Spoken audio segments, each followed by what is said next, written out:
Assalamualaikum warahmatullahi wabarakatuh. Alhamdulillah, kita berjumpa lagi pada mata kuliah Sejarah Pendidikan Islam. Bagaimana kabar Bapak dan Ibu mahasiswa sekalian? Semoga senantiasa sehat dan bahagia. Baik Bapak dan Ibu mahasiswa sekalian, pada minggu kedua kita akan membahas tentang sejarah pendidikan Islam periode Rasulullah Shallallahu Alaihi Wasallam. Sejarah pendidikan Islam terbagi menjadi 5 periode. Yang pertama yakni periode pembinaan pendidikan Islam yang dimulai sejak pada masa Rasulullah. Lalu periode kedua yakni periode pertumbuhan pendidikan Islam dimulai sejak wafatnya Rasulullah SAW sampai akhir Bani Umayyah.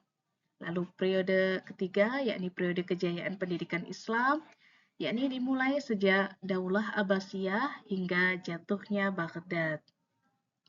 Lalu periode keempat yakni periode kemunduran pendidikan Islam yakni semenjak jatuhnya Baghdad sampai jatuhnya Mesir di tangan Napoleon.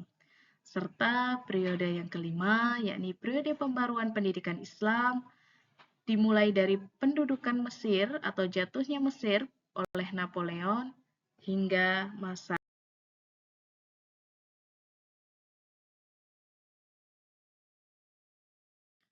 sejarah pendidikan Islam periode Rasulullah Shallallahu Alaihi Wasallam. Pendidikan Islam telah dimulai sejak zaman para nabi sebelum Nabi Muhammad Shallallahu Alaihi Wasallam. Namun secara historis, sistem pendidikan Islam yang berkembang saat ini dimulai sejak Nabi Muhammad SAW menerima wahyu. Periode ini dibagi menjadi dua fase utama, yakni fase Makkah dan fase Madinah. Masing-masing fase memiliki karakteristik dan fokus yang berbeda dalam pembentukan sistem pendidikan Islam yang komprehensif, dan masing-masing fase memiliki tantangan masing-masing.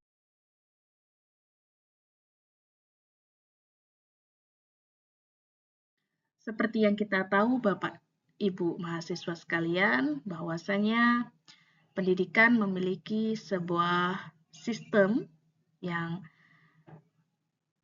tersusun dari beberapa komponen yang memiliki fungsi dan tujuan masing-masing. Sistem pendidikan Islam tidak jauh berbeda dengan sistem pendidikan yang lain, yakni meliputi tujuan atau fokus utama pendidikan, yang kedua metode pendidikan, yang ketiga lembaga pendidikan, dan yang keempat pendidik dan peserta didik, serta yang kelima materi pendidikan.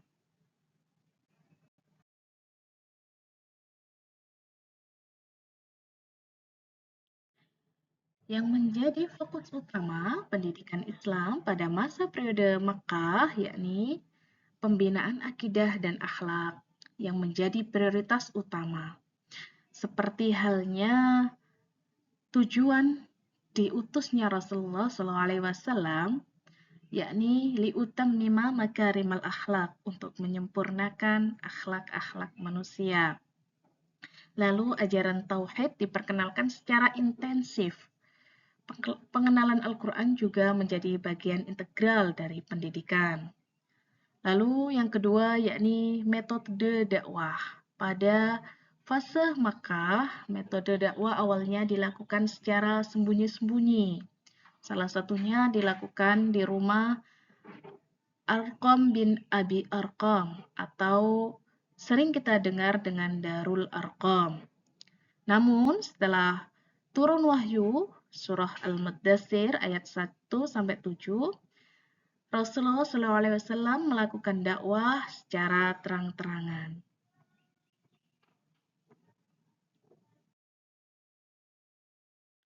Untuk selanjutnya yakni materi pendidikan. Pada fase Makkah, materi pendidikan yang diajarkan yakni tentang ketauhidan. Tauhid menjadi fondasi utama dan menghapus kepercayaan jahiliyah, yakni menyembah berhala. Al-Quran diajarkan melalui membaca, menulis, dan memahami wahyu. Dalam hal perihal membaca dan menulis, Rasulullah memanfaatkan para tawanan perang untuk bisa mengajarkan kepada kaum muslimin. Serta akhlak Islami dibentuk melalui pembentukan karakter mulia, melalui keteladanan kepada Rasulullah SAW. Rasulullah juga mengajarkan tentang kebersihan dan kesehatan jasmani. Pada periode Makkah ini berlangsung selama kurang lebih 13 tahun.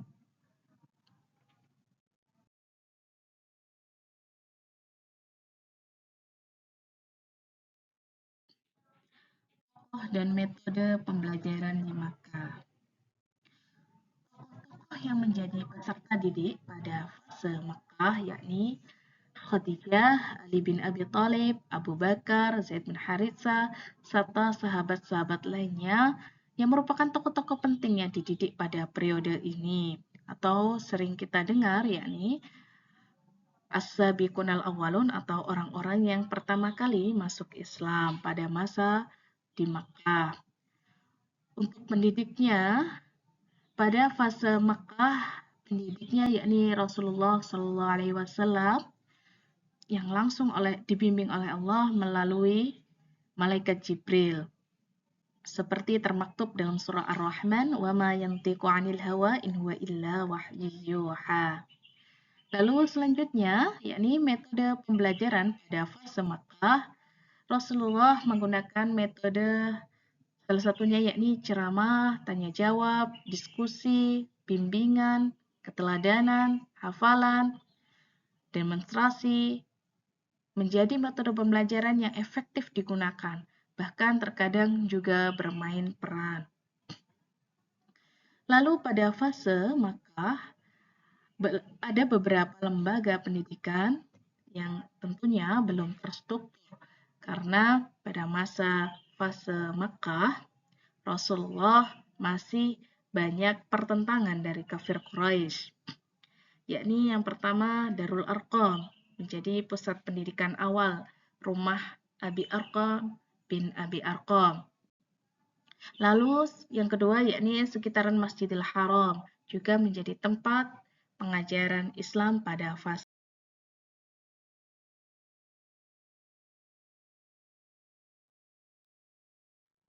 hal yang merubah ketika Rasulullah akan berpindah dari Makkah ke Madinah, yakni ketika hijrah mulai berkembangnya agama Islam dan semakin banyaknya orang-orang yang masuk Islam. Perubahan mendasar yakni Islam berkembang dalam skala lebih besar dengan adanya sistem pemerintahan Islam, konsep pendidikan sosial dan politik yang berlandaskan tauhid lahir. Yang kedua, ciri pendidikan Islam, yakni pembinaan masyarakat baru berlandaskan nilai Islam atau masyarakat madani. Yang kedua, pendidikan ekonomi dan kesejahteraan melalui zakat dan larangan riba. Yang ketiga, pengiriman dai untuk dakwah ke berbagai wilayah, yakni contohnya sahabat Mu'ad bin Jabal berdakwah ke Yaman. Lalu, selanjutnya pengembangan pendidikan. Pendidikan militer dan ketatanegaraan mulai dikembangkan karena Islam berkembang pesat pada waktu itu dalam skala lebih besar. Konsep pluralisme dan toleransi diimplementasikan melalui Piagam Madinah. Metode dan tokoh pendidik di Madinah. Tokoh pendidik ketika di fase Madinah, tidak hanya Rasulullah SAW sebagai pendidik utama, namun juga dibantu oleh para istri dan sahabat-sahabat beliau seperti Ali bin Abi Thalib, Utsman bin Affan, dan Zaid bin Sabit, dan yang lain sebagainya. Bisa Bapak dan Ibu mahasiswa pelajari lebih lanjut melalui buku ataupun artikel yang relevan. Lalu metode pembelajaran pada fase Madinah tidak tidak jauh berbeda dengan ketika fase di Makkah, tetapi ketika di Madinah lebih sistematis dengan adanya lembaga masjid sebagai pusat pendidikan. Lalu yang ketiga, pengajaran yang sistematis. Masjid menjadi pusat pendidikan yang terorganisir, memudahkan penyebaran ilmu dan pembentukan karakter Islami yang lebih terstruktur. Lalu pentingnya masjid sebagai lembaga pendidikan. Masjid menjadi pusat penyebaran ilmu pengetahuan agama bagi seluruh masyarakat. Selain itu, masjid juga sebagai membentuk karakter Islami yang kuat dan berakhlak mulia. Lalu, masjid juga tempat untuk interaksi sosial yang positif dan mempererat tali persaudaraan antar umat Islam.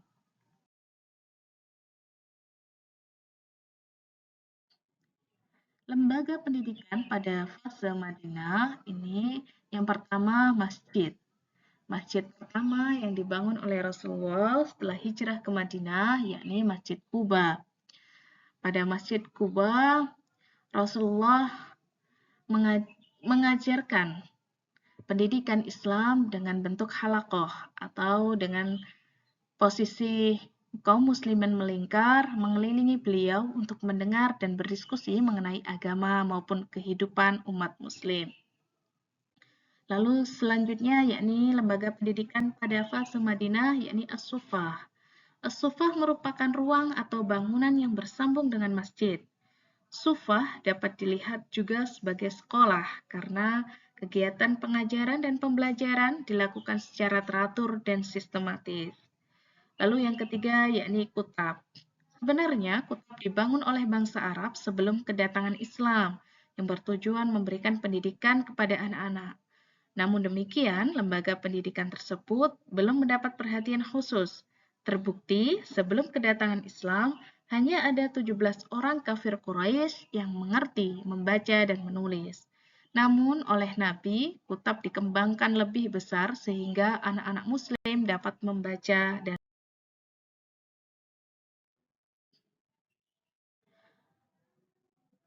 perkembangan pendidikan Islam setelah Rasulullah SAW wafat. Setelah Rasulullah SAW wafat, pendidikan Islam dilanjutkan oleh para Khulafaur Rasyidin sebagai pemimpin dan penerus pendidikan Islam. Yang kedua, penguatan sistem. Sistem pendidikan diperkuat dan disempurnakan agar lebih efektif dalam mencetak generasi yang berkualitas. Lalu yang ketiga, penyebaran Islam. Ketika Rasulullah sudah wafat, Islam disebarkan ke wilayah yang lebih luas lagi, membawa serta nilai-nilai pendidikan Islam. Kesimpulan dari materi sejarah pendidikan Islam periode Rasulullah adalah pendidikan Islam pada periode Rasulullah SAW berfokus pada pembinaan akidah dan akhlak ketika di fase Makkah, serta membangun sistem sosial dan pemerintahan Islam ketika fase Madinah. Ketika di Makkah, kurang lebih berjalan selama 13 tahun dan ketika di fase Madinah, kurang lebih berjalan selama 10 tahun. Setelah wafatnya Rasulullah, pendidikan Islam terus berkembang melalui kepemimpinan Khulafaur Rasyidin yang memperkuat sistem pendidikan dan penyebaran Islam ke wilayah. Demikian Bapak Ibu mahasiswa, materi tentang sejarah pendidikan Islam pada fase atau periode Rasulullah SAW. Ada beberapa tugas yang harus Bapak dan Ibu mahasiswa kerjakan secara mandiri dan penuh dengan kejujuran. Yakni yang pertama, berdasarkan materi di atas, silahkan bandingkan perbedaan sistem pendidikan Islam di Makkah dan Madinah dari segi materi ajar, metode pendidikan, tokoh pendidik, dan tantangan yang dihadapi. Tuliskan analisis minimal 1 halaman portofolio dengan referensi dan materi yang telah dipelajari maupun buku-buku ataupun artikel-artikel yang sesuai dan relevan dengan materi tersebut. Lalu yang kedua, silahkan Bapak dan Ibu mahasiswa tuliskan refleksi pribadi tentang pelajaran berharga dari sistem pendidikan Islam di zaman Rasulullah yang masih dapat diterapkan dalam pendidikan saat ini. Silahkan Bapak dan Ibu mahasiswa tulis minimal 1 halaman. Tugas mandiri ini boleh Bapak Ibu ketik maupun tulis tangan, lalu silahkan upload pada e-learning. Untuk tugas mandiri pada minggu kedua, paling lambat Bapak dan Ibu upload pada tanggal 24 Maret 2025. Jangan sampai telat karena ketika sudah tertutup masa untuk upload, maka kami tidak bisa memberikan kelonggaran waktu lagi. Tetap semangat dan jaga kesehatan. Semoga senantiasa dirahmati Allah. Sekian dari kami. Wassalamualaikum warahmatullahi wabarakatuh.